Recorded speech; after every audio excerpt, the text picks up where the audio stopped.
Hi everyone, I hope all of you are doing well. Today we are going to continue our natural products or biomolecule lecture series with the topic chemistry in nucleic acids. So nucleic acids के बारे में तो हम यहाँ पे क्या क्या types हैं, उनके क्या फंक्शन है और किस टाइप के क्वेश्चन इस टॉपिक से बनते हैं वो सब हम डिस्कस करेंगे. बट जैसे हम प्रीवियस लेक्चर्स की बात करें तो हमने अमीनो एसिड्स का या पेप्टाइड्स का जो प्रोटीन से रिलेटेड था वो चीज़ हमने सारा स्टडी किया. आफ्टर दैट कार्बोहाइड्रेट केमिस्ट्री को हमने डिटेल में स्टडी किया. सो अब फर्दर जो आपका टॉपिक बायोमॉलिक्यूल्स में है जिससे क्वेश्चन बन जाता है, कई बार काफ़ी बार पूछा जाता है, मतलब देखा गया है बाकी कंपैरिजन में, कार्बोहाइड्रेट से भी, अमीनो एसिड से भी, पेप्टाइड से भी, एज वेल न्यूक्लिक एसिड से भी. ये 4 टॉपिक ऐसे हैं जिससे क्वेश्चंस की आने के चांसेस सबसे ज़्यादा होते हैं. ठीक है, तो न्यूक्लिक एसिड जब टॉपिक हम यहाँ स्टार्ट करने वाले हैं तो इसका कंसेप्ट सबसे पहले माइंड में कहाँ से आता है कि किस टॉपिक की ये बात करने वाले होंगे. तो मेरे अकॉर्डिंग हेरिडिटी का कंसेप्ट जब हम सुनते हैं, पढ़ते हैं, तब हमारे पास न्यूक्लिक एसिड वाला कंसेप्ट अराइज होता है. हेरिडिटी का मतलब क्या कि जैसे आप देखते हो डिफरेंट जनरेशन्स हमारे पास आ रही हैं, ठीक है, बन रही हैं. तो जो नेक्स्ट जनरेशन होती है उसमें प्रीवियस जनरेशन के कुछ ना कुछ इनहेरेंट कैरेक्टर्स ज़रूर आते हैं. ठीक है, सपोज़ किसी के पेरेंट्स की आइज़ ब्राउन कलर की है तो उनके जो किड्स हैं उसमें भी ब्राउन कलर का देखने को मिल सकती हैं आइज़. ज़रूरी नहीं है कि हमेशा होगा ही, बट कुछ ऐसे इनहेरेंट कैरेक्टर्स जो हैं वो फर्दर हमें देखने को मिलते हैं. तो ये जो ट्रांसमिशन हो रहा है इस इंफॉर्मेशन का, वो कहाँ से स्टार्ट हो रहा है? हेरिडिटी यही कहते हो ना आपकी, transmission of inherent characters from one generation to another, इसी को हेरिडिटी कहा जाता है. तो ये जो ट्रांसमिशन हो रहा है इसके पीछे जो रिस्पॉन्सिबल है वो है न्यूक्लियस. और न्यूक्लियस किसका? किसी भी लिविंग सेल का. किसी भी लिविंग सेल का जो न्यूक्लियस होता है वो रिस्पॉन्सिबल होता है. क्यों? क्योंकि न्यूक्लियस जो है उसमें देखने को मिलते हैं क्रोमोसोम्स. सुनी होगी आपने ये टर्म. क्रोमोसोम्स जो हैं वो हमारे पास 2 कंपोनेंट से मिलके बने हैं. अब वो 2 कंपोनेंट्स हमारे पास क्या क्या हैं? एक हमारे पास हैं प्रोटीन्स और दूसरे हमारे पास एक और टाइप के बायोमॉलिक्यूल्स रहते हैं जिन्हें हम कहते हैं न्यूक्लिक एसिड्स.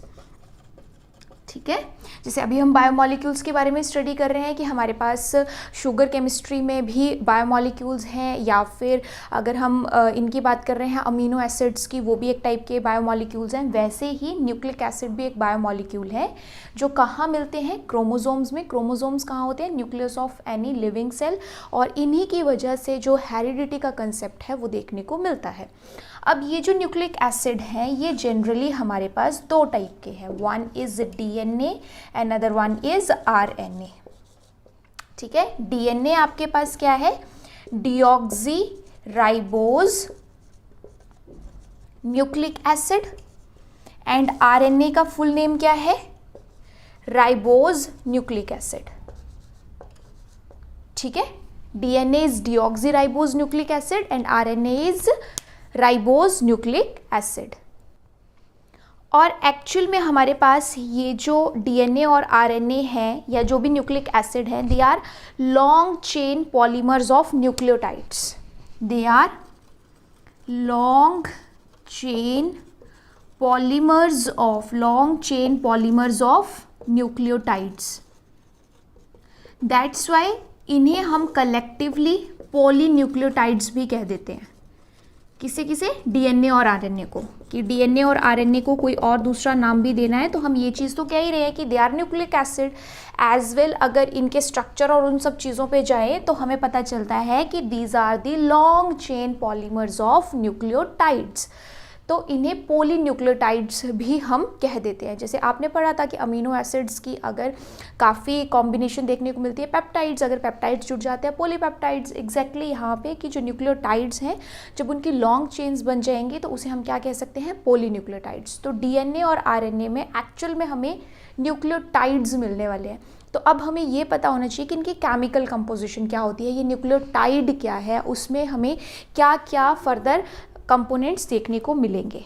ठीक है, सो नेक्स्ट है अब हमारे पास chemical composition of nucleic acid. ठीक है।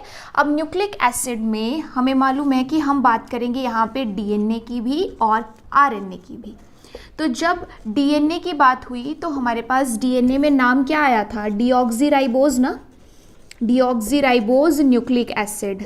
तो वो इसलिए आया था क्योंकि जो केमिकल कंपोजिशन है वो क्या कहती है कि जब डीएनए का स्ट्रक्चर होगा तो उसमें एक आपके पास पेंटोस शुगर होगी और वो पेंटोज शुगर स्पेसिफिकली डीएनए में डीऑक्सीराइबोज होगी।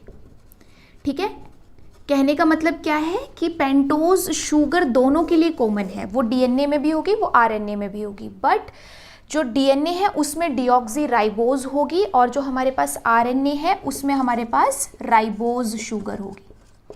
ठीक है, अब ये डीऑक्सीराइबोज और राइबोज में फ़र्क, पेंटोज शुगर है ना, कहाँ पे आ रहा है, तो इसका फ़र्क हमारे पास सिर्फ कहाँ पे है, स्ट्रक्चर में है। देखो कैसे, अगर मैं बात करूँ यहाँ पे राइबोज शुगर की सबसे पहले, है ना, तो राइबोज शुगर हमारे पास ऐसे साइक्लिक स्ट्रक्चर में कुछ इस तरीके से रहेगी। ठीक है, ये है CH2OH, दिस इज़ H, और यहाँ पे हमारे पास एक इस पोजीशन पे भी होगा OH। ठीक है, एंड देन बिल्कुल इसकी सेम साइड यहाँ पे OH और एक OH यहाँ पे। तो अब हम इसे कहेंगे कौन सी शुगर, राइबोज शुगर। ये राइबोज शुगर का साइक्लिक स्ट्रक्चर है।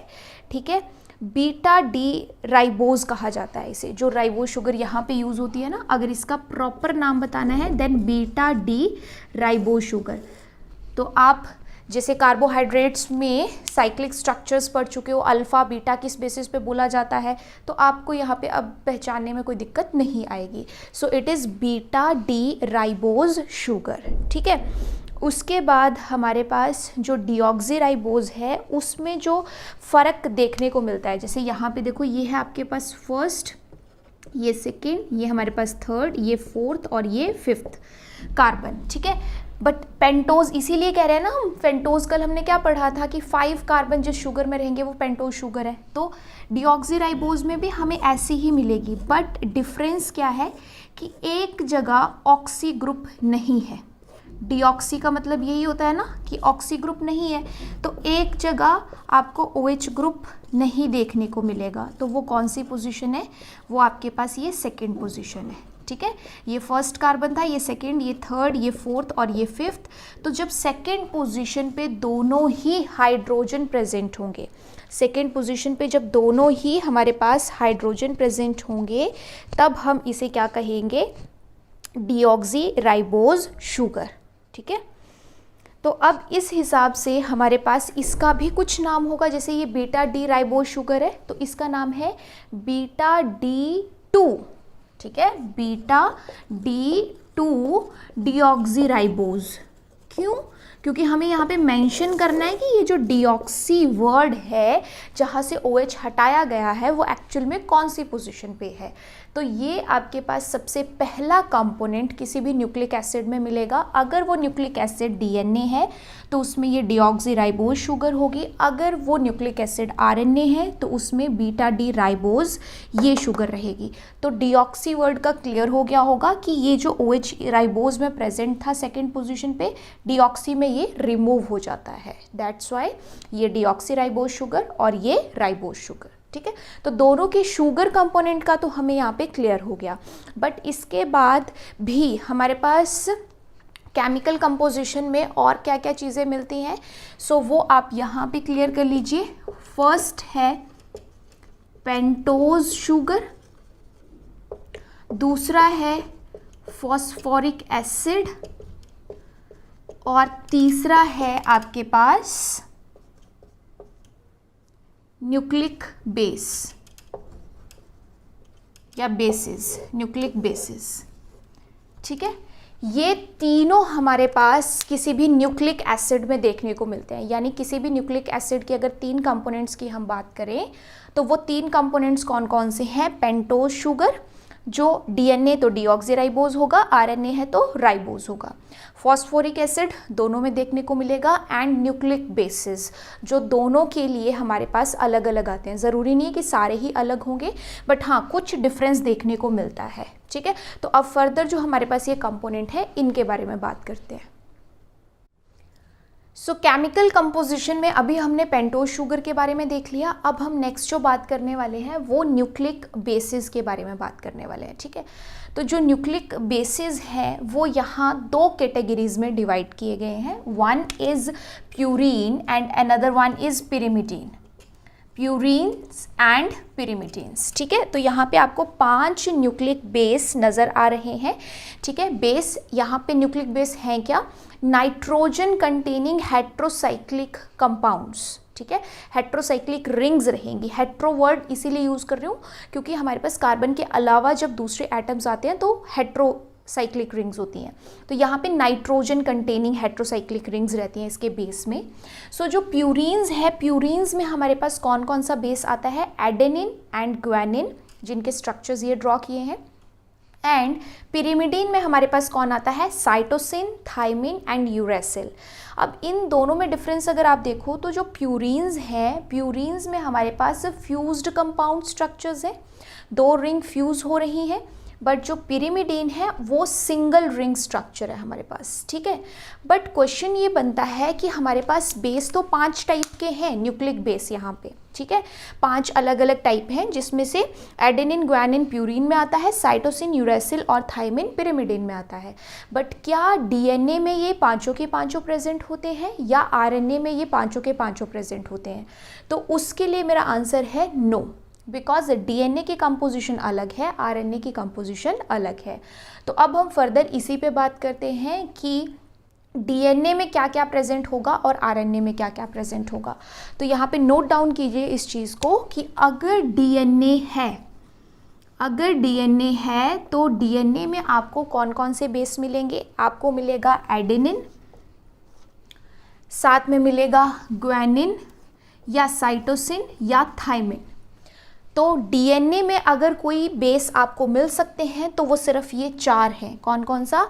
Adenine, guanine, cytosine and thymine. RNA में भी 4 बेस प्रेजेंट होते हैं। आरएनए में भी 4 बेस प्रेजेंट होते हैं। वो 4 कौन कौन से हैं? Adenine, guanine, cytosine and uracil. It means आपके पास जो डिफरेंस आ रहा है डीएनए और आरएनए के बेस में वो सिर्फ यहाँ पे है, लास्ट में। एडेनिन दोनों में प्रेजेंट है, ग्वानिन दोनों में प्रेजेंट है, साइटोसिन दोनों में प्रेजेंट है। सिर्फ डिफरेंस है थाइमिन और यूरेसिल में। थाइमिन बेस डीएनए में ही मिलता है, यूरेसिल बेस सिर्फ आरएनए में ही मिलता है। डीएनए में यूरेसिल नहीं होगा, आरएनए में थाइमिन नहीं होगा। तो इस बात को ध्यान में रखिएगा कि डीएनए में न्यूक्लिक बेस हमारे पास एडेनिन, ग्वानिन, साइटोसिन और थाइमिन होते हैं, और आरएनए में adenine, guanine, cytosine and uracil होते हैं। ठीक है, अब इनकी बॉन्डिंग कैसी होती है, फर्दर इसका स्ट्रक्चर कैसा होता है, उसका डिस्कशन हम अभी करेंगे, क्योंकि हमने सिर्फ चीज़ों को अभी अलग अलग बताया है कि पेंटोज शुगर अलग से आपको कैसा नज़र आएगी, न्यूक्लिक बेस अलग से कैसे नज़र आएंगे। बट जब फॉस्फोरिक एसिड को यूज़ करते हुए, लिंकेज को यूज़ करते हुए उसका स्ट्रक्चर बनेगा तो वो कैसा नज़र आएगा वो अभी हम देखेंगे। ठीक है, तो इन सारे पॉइंट्स को अच्छे से नोट करो। अब नेक्स्ट जो हमारे पास है टॉपिक वो है स्ट्रक्चर ऑफ न्यूक्लिक एसिड। तो ये जो न्यूक्लिक एसिड है इसके स्ट्रक्चर में, जैसे कंपोजिशन में तो हमने बात की कि पेंटोज शुगर होगा, फॉस्फोरिक एसिड होगा और साथ में हमारे पास बेस रहेंगे। और डीएनए में कौन से बेस होंगे, आरएनए में कौन से बेस होंगे, ये हमने देख लिया। बट जो स्ट्रक्चर है न्यूक्लिक एसिड का वो जनरली 2 तरीके से रिप्रेजेंट किया जाता है। वो 2 तरीके आपके पास क्या हैं? या तो टर्म यूज़ की जाती है न्यूक्लियोसाइड या टर्म यूज़ की जाती है न्यूक्लियोटाइड। तो इसका मतलब क्या है? इसका मतलब है कि जब आपके पास पेंटोज शुगर प्लस कोई बेस प्रेजेंट है ठीक है, जो भी पेंटोज शुगर लेनी है, अगर डीएनए है तो डीऑक्सीराइबोज, आरएनए लेनी है तो राइबोज, उसके साथ कोई बेस अटैच हो गया, कौन सी पोजीशन पे होगा, कैसे होगा, वो भी बताते हैं। बट जब सिर्फ पेंटोज शुगर और बेस आपस में कंबाइंड होते हैं तो उस यूनिट को हम कहते हैं न्यूक्लियोसाइड। बट जब अपने पास पेंटोज शुगर भी है, बेस भी है और साथ में फॉस्फोरिक एसिड भी है, अगर ये तीनों कंपोनेंट्स हमारे पास जुड़ जाते हैं तो उस यूनिट को हम कहते हैं न्यूक्लियोटाइड। जैसे अगर मैं आपको एग्जांपल दूं, मेरे पास अभी जो शुगर था डीऑक्सीराइबोज, जैसे डीएनए की बात कर रहे हैं हम, तो उसमें यहाँ पे दोनों साइड OH था, यहाँ पे था CH2OH, ये H और यहाँ पे OH था और ये H था। तो ये आपके पास फर्स्ट पोजीशन थी ना, ये सेकंड, ये थर्ड, ये कार्बन फोर्थ और ये फिफ्थ। तो ये फर्स्ट पोजीशन के OH को हटा के अगर यहाँ पे कोई बेस ऐड हो जाता है, बेस ज्वाइन कर जाता है, तो इतनी जो ये फ्रैगमेंट है, इतनी जो यूनिट है, इसको मैं नाम दूंगी न्यूक्लियोसाइड। याद रख सकते हो, S for sugar, S for side, that's why nucleoside term आई। तो सिर्फ बेस के साथ क्या जुड़ा हुआ है, शुगर। बट अगर इसी डीऑक्सीराइबोज शुगर में मैं फर्स्ट पोजीशन पे बेस तो ऐड कर ही रही हूँ, सॉरी नॉट डीऑक्सीराइबोज, ये राइबोज शुगर है। डीऑक्सी होता तो यहाँ सेकंड पोजीशन पे OH नहीं होता, राइबोज शुगर है। तो ये जो आपके पास यहाँ पे, ठीक है, H है, तो first, this is second, this is third, this is fourth and this is fifth position. तो जो हमारे पास बेस है वो फर्स्ट पोजीशन पे है, जबकि जो हमारे पास फॉस्फोरिक एसिड है वो कौन सी पोजीशन पे आएगा, फिफ्थ पोजीशन पे आएगा। तो ये जो फिफ्थ पोजीशन का आपके पास CH2 है, ये oxygen, then P double bond O negative and O negative, 2 3 4 5, phosphorus 5 bond में न्यूट्रल रहेगा। तो ये इसी तरह से कुछ नज़र आएगा, ठीक है।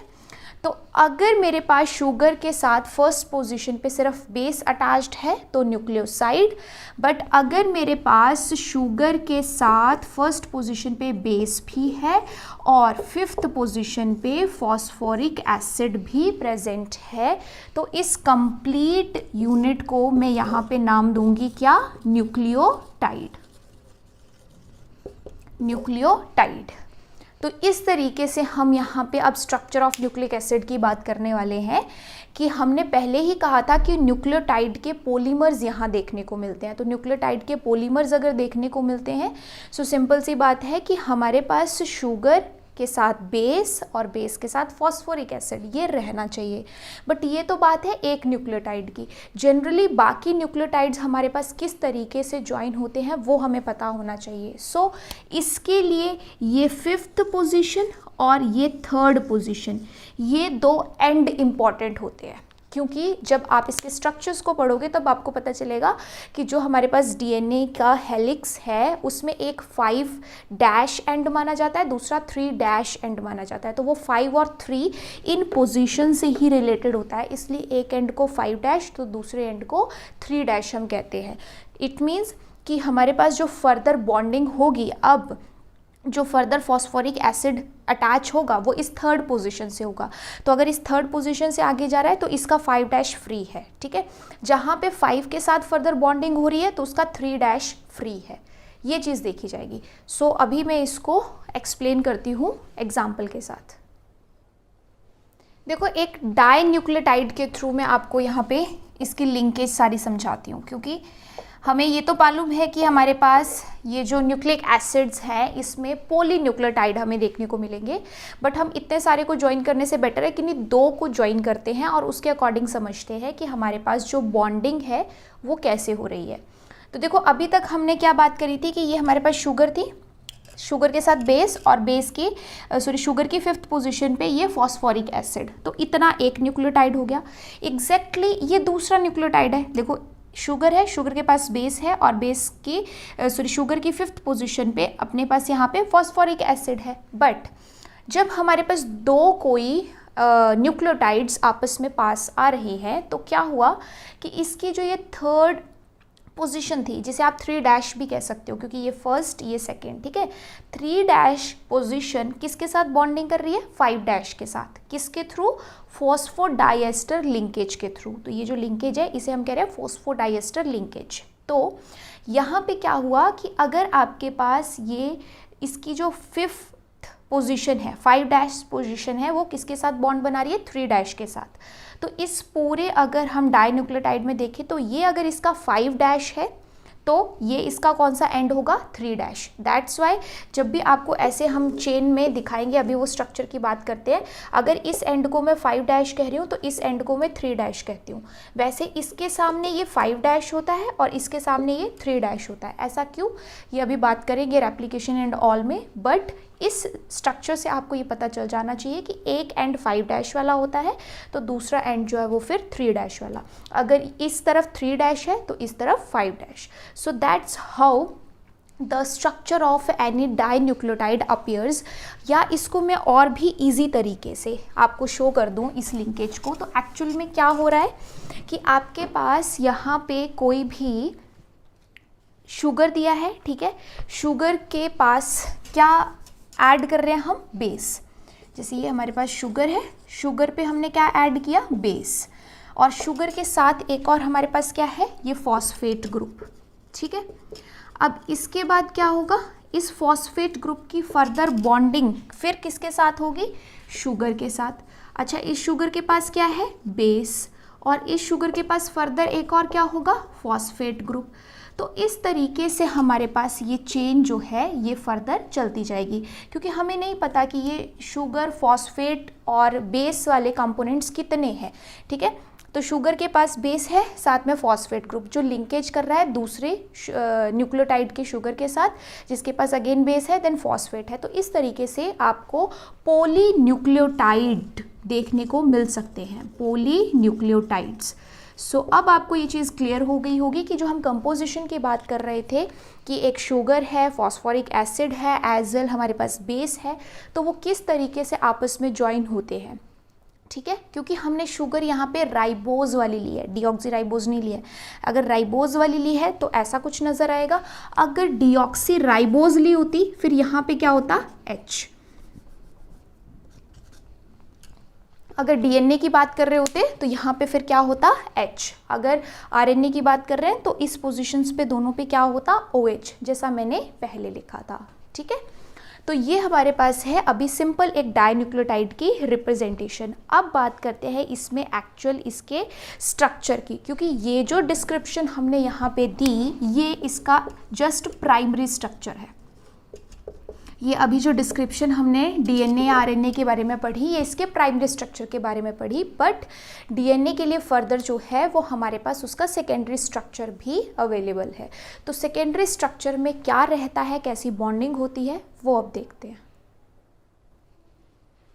देखो, जो सेकेंडरी स्ट्रक्चर ऑफ डीएनए है ये हमारे पास वॉटसन एंड क्रिक के अकॉर्डिंग दिया गया है। ये नाम सुने होंगे आपने, साइंटिस्ट वॉटसन एंड क्रिक ने इसका जो डबल स्ट्रैंडेड हेलिक्स स्ट्रक्चर था डीएनए का उसके बारे में हमें बताया था। मतलब अभी तक जो इन्फॉर्मेशन रिलेटेड है स्ट्रक्चर से कि क्या क्या प्रेजेंट होते हैं कंपोनेंट्स हमारे पास, किस तरीके से बॉन्डिंग, कहाँ पे बेस रहता है, कहाँ पे हमारे पास फॉस्फोरिक एसिड या फॉस्फेट पार्ट रहता है, ये सब चीज़ें हमें प्राइमरी स्ट्रक्चर से पता चली। बट उसके बाद भी फर्दर इसके स्ट्रक्चर के बारे में इंफॉर्मेशन हमें वॉटसन एंड क्रिक ने दी थी।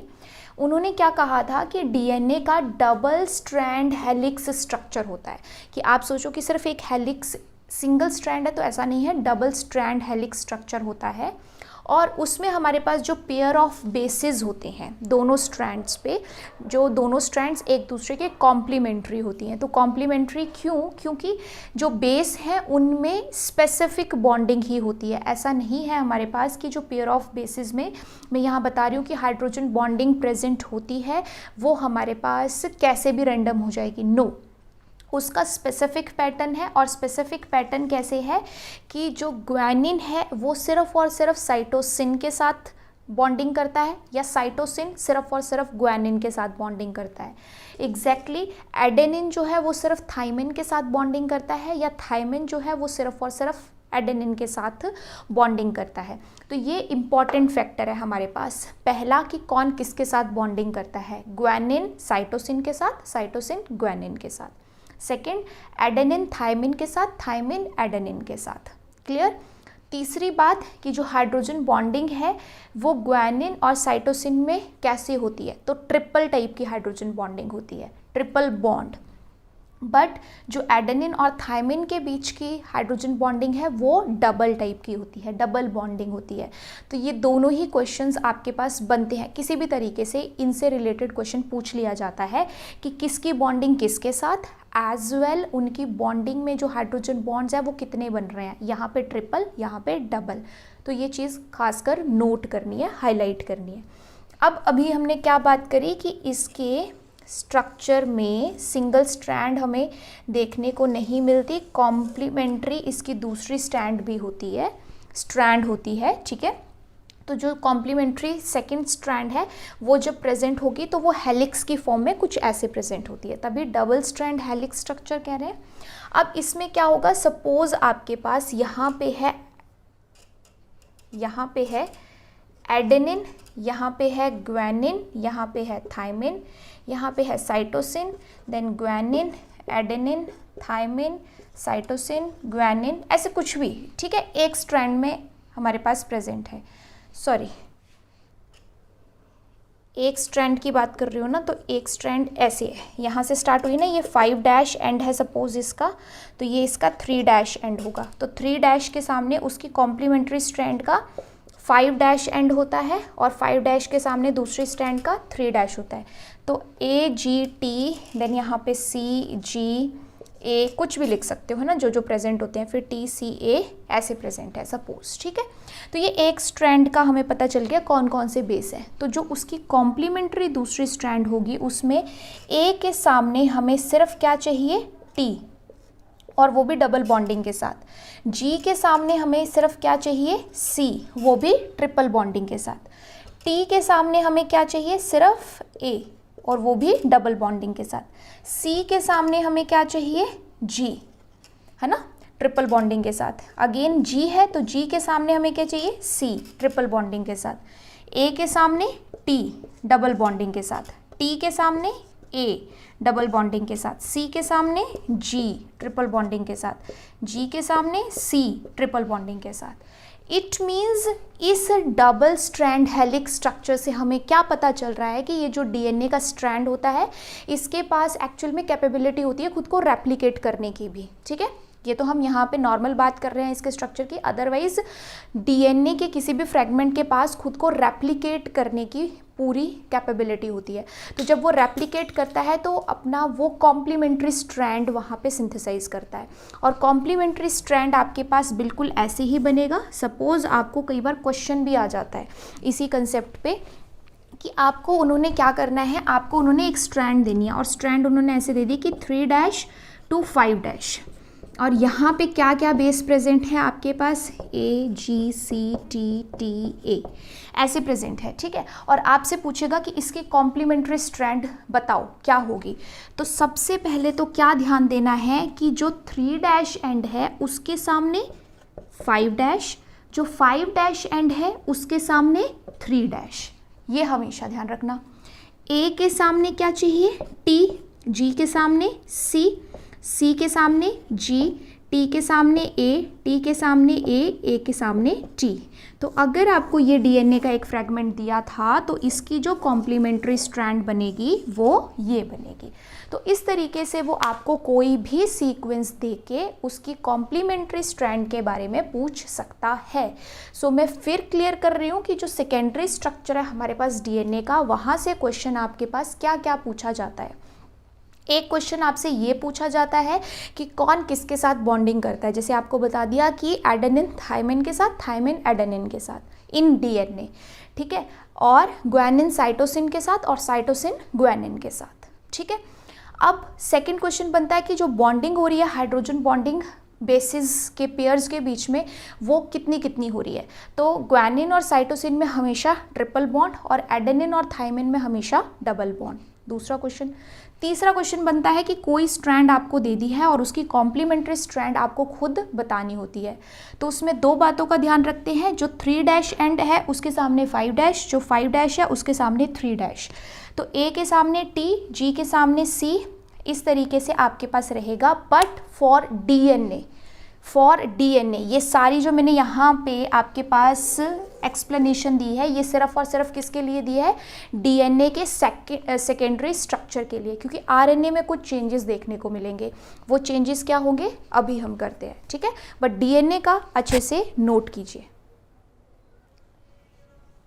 जो RNA का स्ट्रक्चर है, RNA के स्ट्रक्चर में हमारे पास सिंगल स्ट्रैंडेड हेलिसेस ही प्रेजेंट होते हैं, डबल स्ट्रैंडेड नहीं होते। डबल स्ट्रैंडेड हमने कहाँ देखे? DNA के स्ट्रक्चर में।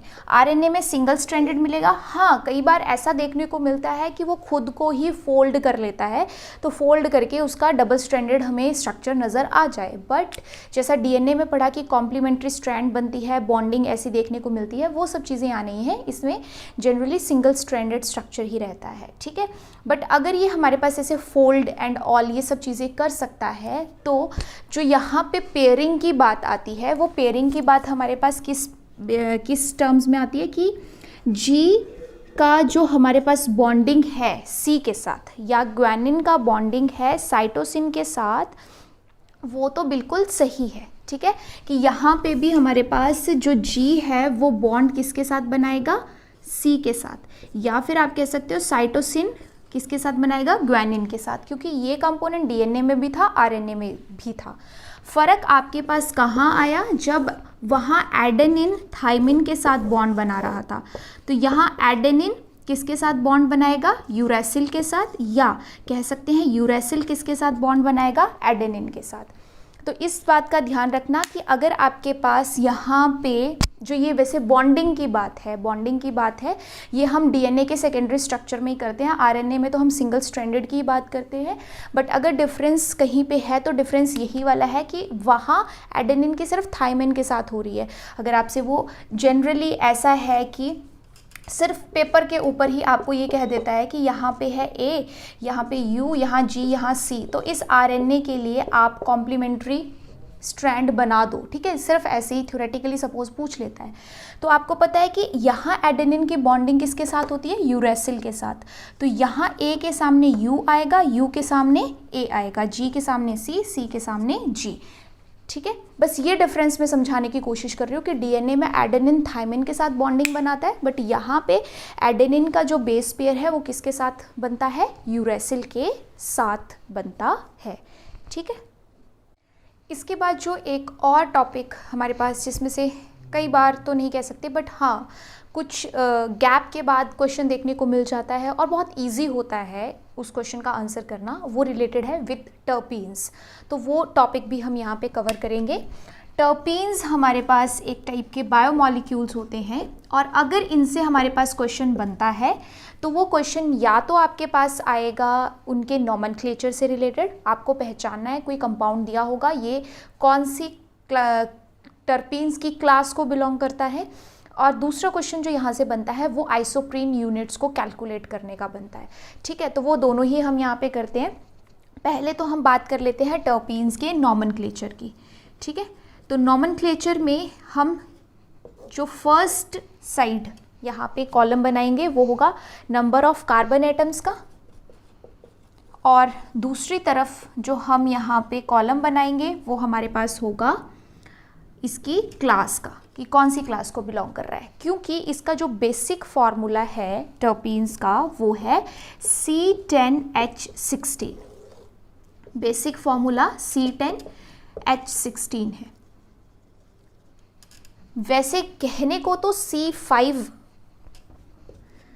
अगर हमारे पास है, ठीक है, C5H8 इस टाइप का अगर कोई है तो उसकी क्लास हेमीटर्पीन होती है।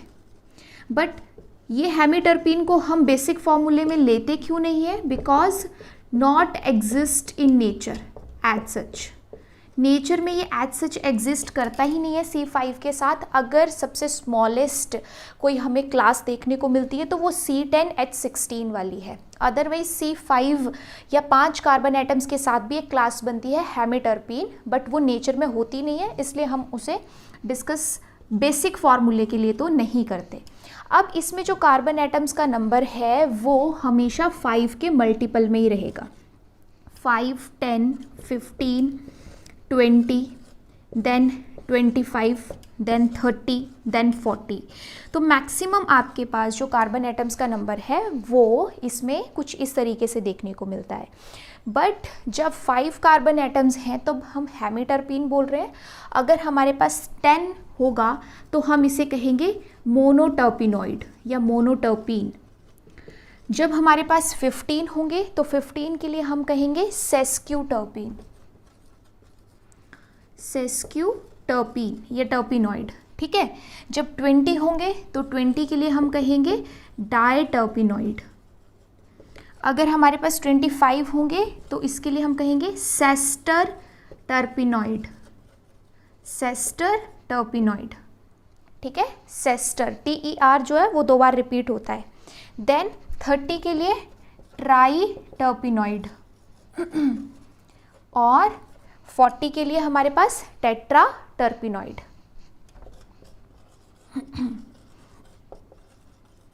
Tetra terpenoid. तो इस तरीके से ये इनके डिफरेंट क्लासेस रहती है। जो टेट्रा टर्पिनॉइड है इनको कैरोटेनॉइड भी कहते हैं हम। जो लीव्स में कई बार हमारे पास येलो कलर आ जाता है देखने को, तो जो येलो कलर का पिगमेंट होता है उसी को कैरोटेनॉइड कहते हैं। तो 40 वाले जो हैं उसे हम टेट्रा टर्पिनॉइड तो कहते हैं, कैरोटेनॉइड भी कहा जाता है। और ये कहाँ देखने को मिलते हैं? जो आपके पास पिगमेंट, मैंने बताया कि येलो कलर की लीव्स हो जाती हैं, तो वो येलो कलर जिस पिगमेंट की वजह से आता है, ठीक है, कैरोटीन्स की वजह से, उस पिगमेंट में ये टर्पीन्स प्रेजेंट होती हैं। अब ये तो बिल्कुल बेसिक सी चीज़ होगी कि ठीक है, ये बेसिक फॉर्मूला है C10H16, तो 5 कार्बन है तो हेमिटरपीन, 10 है तो मोनोटर्पीन। तो हमारे पास क्वेश्चन कैसे बनता है? क्वेश्चन ऐसे होता है, कोई कंपाउंड दिया होता है आपको, मॉलिक्यूल, और आपसे पूछते हैं कि ये कौन सी क्लास को बिलोंग करता है। तो यहाँ से कोई 4 ऑप्शन दिए होंगे, आपने सिर्फ क्या करना है, आपने जो भी मॉलिक्यूल दिया उसमें कार्बन एटम का नंबर कैलकुलेट करना है। सपोज आ गया आपके पास 20, अगर उसमें टोटल कार्बन 20 है तो आप डायरेक्ट लिख दोगे कि इट बिलोंग्स टू डायटर्पिनॉइड क्लास। 25 है तो सेस्टरटर्पिनॉइड, 15 है तो सेस्क्यूटर्पिनॉइड, ऐसे चलता है। बट अगर मैं बात करूँ इनके फॉर्मूला की, ठीक है, हमारे पास नंबर ऑफ कार्बन एटम्स तो हमने देख लिया, क्लास भी देख ली, बट अगर मैं फॉर्मूला की बात करूँ तो फॉर्मूला हमारे पास कैसे चलेगा? जैसे यहाँ पे C5H8 होगा, ठीक है, क्योंकि बेसिक है C10H16। तो डिफरेंस देखो, कार्बन का नंबर 5 से बढ़ता जाएगा बट हाइड्रोजन का नंबर 8 के मल्टीपल से बढ़ता जाएगा। अगर 5 कार्बन बढ़ते हैं तो 8 हाइड्रोजन बढ़ रहे हैं। यहाँ पे C15 देन H24, यही आएगा आपके पास C15H24। देन यहाँ पे आपके पास C20 then H32 and then C25, तो आपके पास H40, यही आएगा। 5 अगर कार्बन का नंबर बढ़ रहा है तो हाइड्रोजन का नंबर 8 के मल्टीपल से बढ़ेगा। फिर यहाँ पे अगेन C30 तो H48।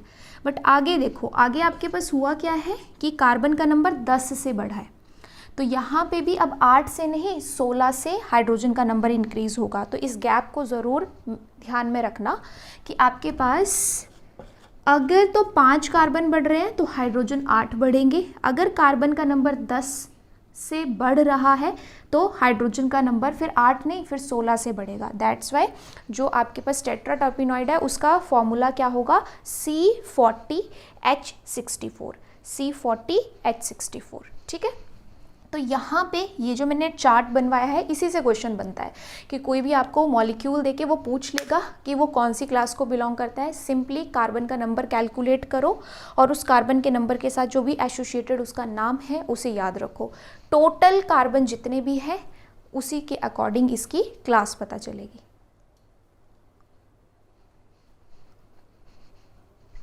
फॉर एग्जाम्पल आपके पास यहाँ पे एक मॉलिक्यूल दिया है जिसका नाम है स्क्वेलिन। अब आपसे पूछा जा रहा है कि इस मॉलिक्यूल के बारे में बताओ कि ये कौन सी क्लास को बिलोंग करता है। सो मैंने क्या बताया अभी, सिंपली कार्बन के नंबर को कैलकुलेट करो। 1 2 3 4 5 6 7 8 9 10 11 12 13 14 15 16 17 18 19 20 21 22 23 24 25। सो मेरे पास यहाँ पे टोटल कार्बन एटम्स कितने हैं, 25। और 25 के लिए अभी आपको बताया था सेस्टर या सेस्टरपीन, ठीक है, सेस्टर टर्पिनॉइड या फिर सेस्टरपीन, ये वाली क्लास बिलोंग करती है। तो सिंपल, आपके पास अगर जो क्वेश्चन बनता है तो वो बस ऐसे ही बनता है, चुपचाप काउंट करने हैं कार्बन एटम जितने भी आते हैं, उसके अकॉर्डिंग जो भी नॉमेनक्लेचर आपको बताया है, जो भी क्लास बताई है, उसे आपने टिक कर देना है, ठीक है। ये तो हो गया फर्स्ट टाइप। सेकेंड टाइप जो आपके पास क्वेश्चन का है वो देखो। सो यहाँ पे हमारे पास ये जो आइसोप्रीन यूनिट्स हैं, ठीक है, तो आइसोप्रीन यूनिट्स को कैलकुलेट करने के लिए क्वेश्चन आता है। अभी आइसोप्रीन यूनिट, जैसे अभी स्क्वेलिन का एग्जांपल देखा, ऐसे ही कुछ उसमें यूनिट्स जुड़ती जा रही थी ना हमारे पास। तो क्या होता है कि आइसोप्रीन यूनिट एक कुछ ऐसी नज़र आती है, ठीक है, 5 कार्बन एटम से मिलकर बनी होती है। ये इसका हेड पार्ट होता है, ये इसका टेल पार्ट होता है। तो इस तरीके की यूनिट्स बहुत सारी जुड़ी होंगी हमारे पास पूरे स्ट्रक्चर में। तो अब हम ऐसे ऐसे कैलकुलेट करने के लिए अगर बैठ गए तब तो बहुत ज़्यादा टाइम लग जाएगा। तो सिंपल एक फॉर्मूला आता है जिसमें आप आइसोप्रीन यूनिट्स को कैलकुलेट कर सकते हो। So number of isoprene units is equals to number of carbon atom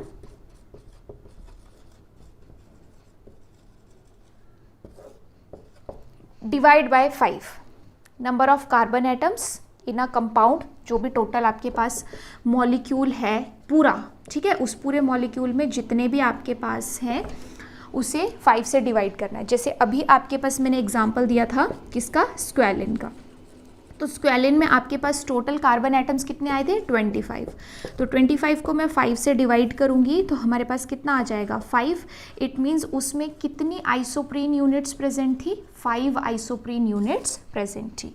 तो टर्पीन्स में से अगर क्वेश्चन बनता है तो आपके पास इन्हीं 2 कंसेप्ट्स के बेसिस पे ज़्यादातर क्वेश्चन पूछा जाता है, और वो यही है कि या तो आपको कोई कंपाउंड दिया है और उसकी क्लास डिफाइन करके बताओ कि वो कौन सी क्लास को बिलोंग करता है, जिसमें अगेन आपको सिर्फ कार्बन एटम्स के नंबर का पता होना चाहिए, वो आपने कैलकुलेट करना है, उसके अकॉर्डिंग आप चार्ट से क्लास बता सकते हो। या उसमें आइसोप्रीन यूनिट्स कितनी प्रेजेंट है ये आपसे पूछा जा सकता है। उसमें अगेन जितने कार्बन एटम प्रेजेंट है उसे 5 से डिवाइड करना है।